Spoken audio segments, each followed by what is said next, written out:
apparently a couple of minutes. Sorry about that. So we hope that people will stay for a cup of tea or a drink and something to eat afterwards, and to continue the discussion however that unfolds. So I'm going to hand you over now to Dr. Rob Kooyman. Thank you. Thank you.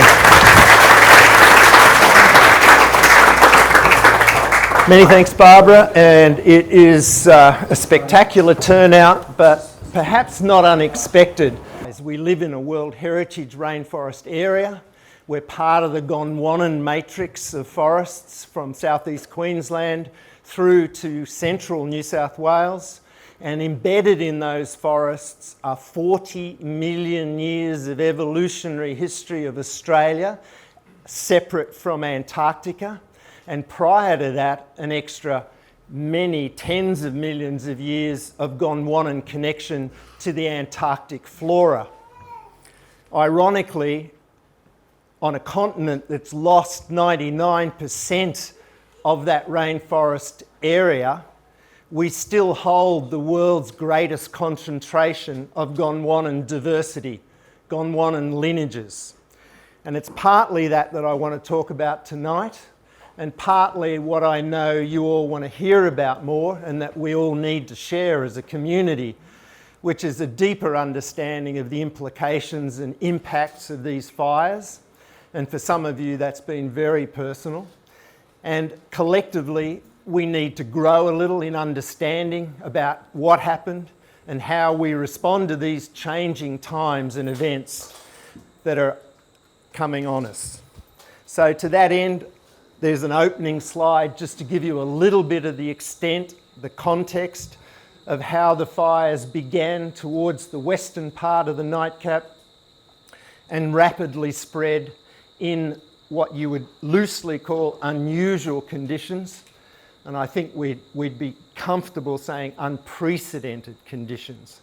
Nothing that we've ever seen in our lifetimes, nothing that's ever been recorded since European settlement, and certainly nothing that is visible in the charcoal record and in the record of the vegetation of the area that we love, the nightcap. So to start the journey, I'm going to take you across to Mount Nardi, where there were a few things that happened over there. But in general, the fire burned around the edges in the New England blackbutt, ran up to the edges of the rainforest, and predominantly then went out. But that's not the story, of course, in total. Because in part, there was also some activities and actions in the Gondwanan rainforests that included the spraying of fire retardants across the Mount Nardi rainforest, some of the tallest and most beautiful and important rainforests in our region. Fortunately, I can report that there seems to be some resprouting after a massive defoliation, and it looks like that might recover. So there's a start with a little good news. Your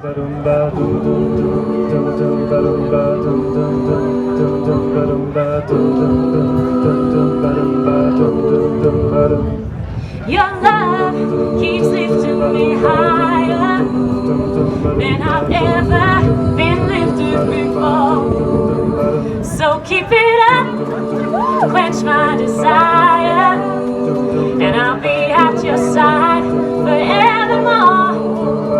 You know your love keep on lifting higher, higher and higher. You know your love keep on lifting me higher and higher, higher and higher.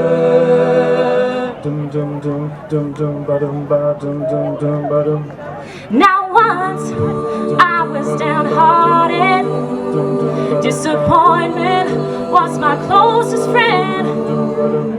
But then you came and it soon departed, and you know he never showed his face again. You know your love keep on lifting higher, higher and higher. You know your love keep on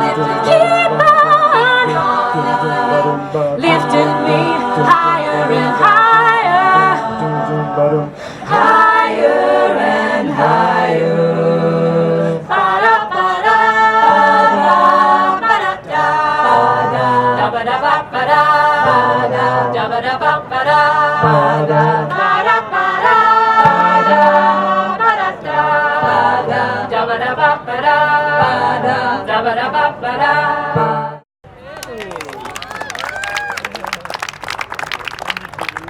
Thank you so much. It's up to And all the other people who followed with the other blockade, because you guys were the pioneers, so thank you. all you people standing there facing these cameras. Thank you for. But if we go to Terania Creek, and if for those of you who were present during the Terania times or have read some of the background, you'll understand that a lot of that was about rainforest definitions. Was brushbox, Lophostomen confertus, a part of the rainforest? Was it a seral component, intermediate between the eucalypt forest and the rainforest? All of those questions dogged us for some years. A whole inquiry was undertaken, the blockades were undertaken, and the information process that we gathered in that informed our ecological understanding of the role of fire, the different forest communities and how they interact, and why we needed to protect that incredible valley.